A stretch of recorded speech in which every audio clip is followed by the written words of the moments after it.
Quick message, guys. Y'all know what I realized? I know this guy that he be across social media. And y'all might know him. Go by Damon Darling. He's an amazing guy. He come off as like some type of judgmental guy. But the longer you stay, the more you get to like him. And you realize that what he do is who he is. And behind who he is an amazing person. So, I aspire to be like him one day. I aspire to do things just like him one day. I inspire to save people just like him one day. And I already save people. It's just not out there like that. It's just like, I guess I haven't became bold enough to do what God has in store for me to do. Although it's a work in progress. However, I said all that to say this. When he go around, he said he have a success guilt. And that's a such thing. There's a such thing about any type of guilt. But this particular guy said he has success guilt. And I'm a firm believer in those guilty things and ways people are. I'm a firm believer.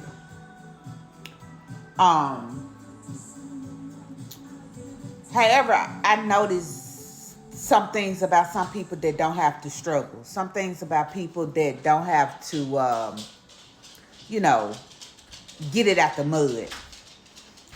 I believe they have some type of I need to fit in guilt.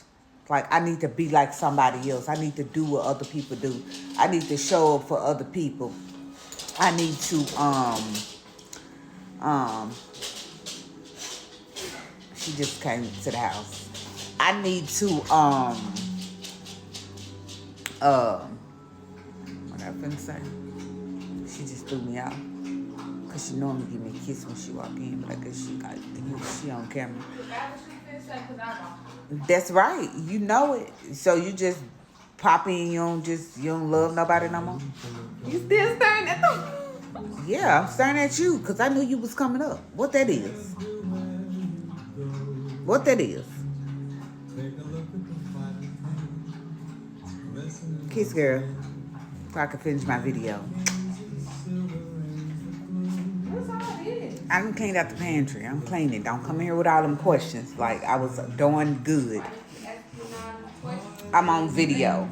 Anyways, I just got all of my video. But what I was saying was people that don't go through things and don't have to get it out the mud, I noticed that they do things and say things and be away trying to make the world believe that they struggle too. That's a such thing.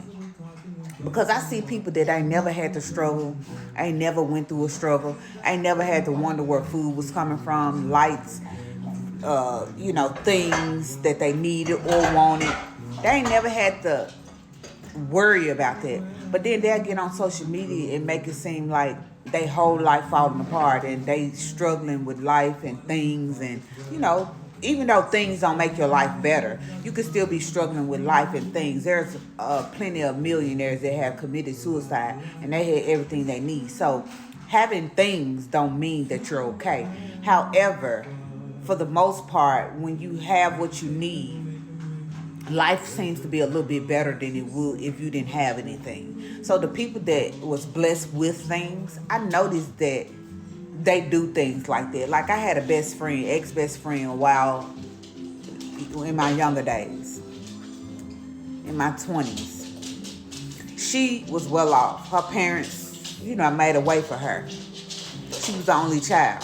So she didn't really have to want for much, She was able to have what she needed and wanted.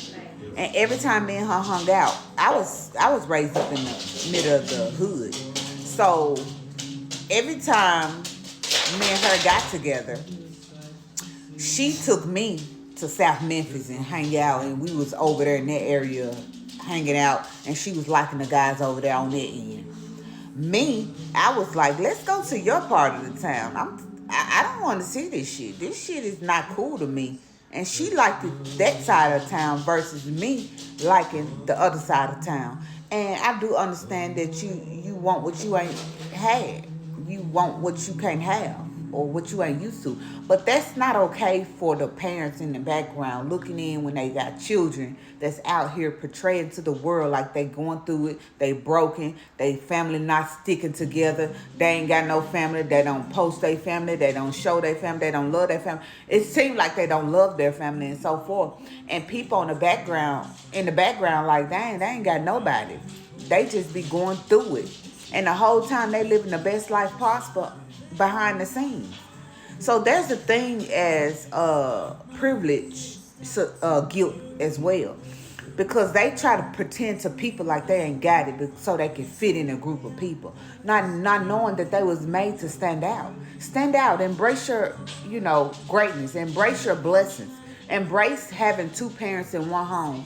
Embrace having somebody that's at your beck and call. Somebody that love you. Somebody that care for you. Embrace knowing that if you needed something, these particular people gonna be there. Embrace all that. Don't act like you're not having what you need just to make somebody else feel like you in with them. You don't have to stand in with them. You need to stand out so you can be seen, so you can be heard, so your voice matters, so you can speak your truth, so you can lead other people to greatness. You got to stand out. You can't keep standing in a crowd wanting to fit in with other people that's not going where you're going, and you got this whole ability and you got everything that you need to flourish in life, and you holding your own self back by trying to please other people and make other people feel like you in crowd with them. If you can understand what I'm saying, don't do that. Especially to your parents that worked hard and showed up and made a way for you. Don't go pretending that you ain't got no good life, especially if you got a good life. I just want to bring that to somebody out there, because it's a lot of kids I see that get on these social media sites and pretend like their whole life falling apart, and their parents is the one that's holding them up, making sure they good, making sure they okay, making sure they got everything they need. So in life, the parents that's looking in, they know that these things are not true, and they hurt us. They hurt us as parents for you to get out here and pretend like your life falling apart when we the one holding it together. Like, you can't do that. Give us our grace while we're here. Let us smell our flowers while we still got our sense of smell. Okay? Don't wait till we die and say, my parents was everything. They did this and they did that. Because you're going to see it when you ain't got it. But as long as you got it, you don't appreciate it. You don't think it's a blessing. You think you obligated. Stop feeling obligated to your parents' well-being. When you get a certain age, your parents is not obligated to take care of you. They're not even obligated to take care of you when you're a child. They just choose to. And then when you get old enough to fend for yourself, they let you go. They let you go out there and fly. Some parents still hold your hand. You still latch to their nipple and you don't know how to get off of it. But it's still in the same sense. You telling the world that you ain't got nobody. Show up for your people. Be there for your people. Stop acting like your people ain't who your people are. If I had my mama here, I'd brag the shit out of my mama. I still brag on my mama for what she already told me. I can't brag on my dad because I have a dad, but I don't have a father. It's a difference. Okay? So I can't brag on him. I can't say, oh, he the captain of my day. If I need him, he coming. I can't say that because I don't believe that in my heart. But when you got it and your parents have showed you for 20, 30 plus years, however old you are, that they done had your back and they ain't never changed on you. Stop acting like you don't know, okay? I just want to bring that quick message to somebody out there that need to hear that. Embrace your parents. Love your parents. Be there for your parents. Show up for your parents while they still alive. Because once they gone and their casket is closed, baby, you ain't going to find a soul on planet Earth that's going to make you feel alive again. You not. You just not. Not even your husband or daughter or spouse or your son or your aunt or uncle. Nobody can fill that void once your parents is gone. Show up for them. Just want to bring that quick message. It's Kosha. Follow me for more.